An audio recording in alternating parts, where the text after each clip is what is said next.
বন্ধুরা, খুশবু রান্নাঘরে আপনাদের সবাইকে স্বাগত।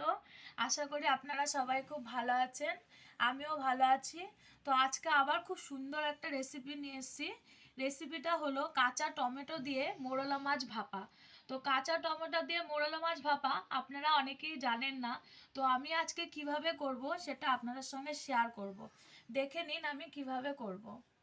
300 গ্রাম মোরলা মাছ এখানে ধুয়ে পরিষ্কার করে রেখে নিয়েছি।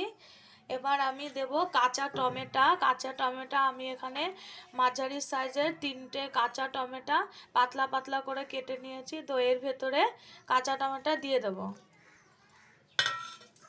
তারপরে দেব পেঁয়াজ কুচি। পেঁয়াজ আমি বড় বড় সাইজের 2টো পেঁয়াজ কুচিয়ে নিয়েছি। তো পেঁয়াজ কুচিটা এর ভেতরে এমনি করে হাত দিয়ে একটু ভেঙে ভেঙে দিতে হবে।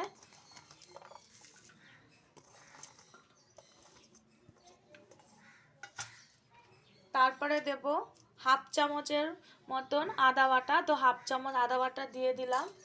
এবার দেব 1 চামচ রসুন বাটা। তো রসুন বাটা 1 চামচ দেব। 1 চামচ জিরে বাটা, লাল লঙ্কা বাটা 1 চামচ, 4টে গোটা কাঁচা লঙ্কা দিয়ে দেব। দেব সর্ষের তেল,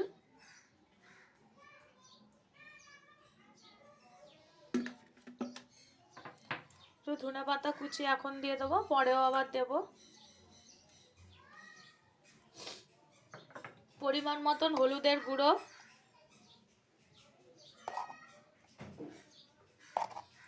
স্বাদ অনুযায়ী নুন দেব।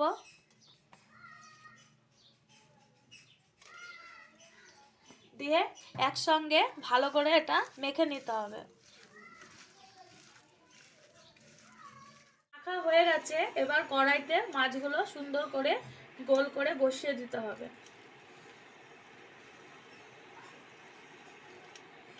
করে কড়াইয়ের ভেতরে মাছটা আমি দিয়ে দিয়েছি। এবার সামান্য পরিমাণে জল দিতে হবে, খুব বেশি একটা জল লাগবে না।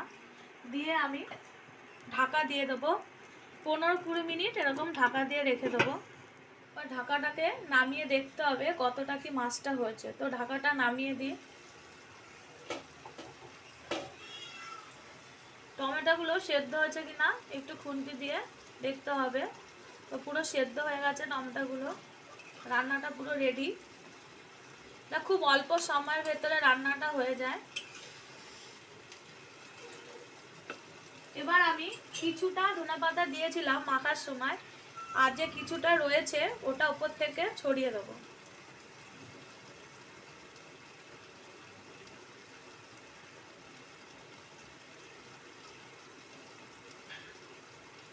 দিয়ে নামিয়ে নেব।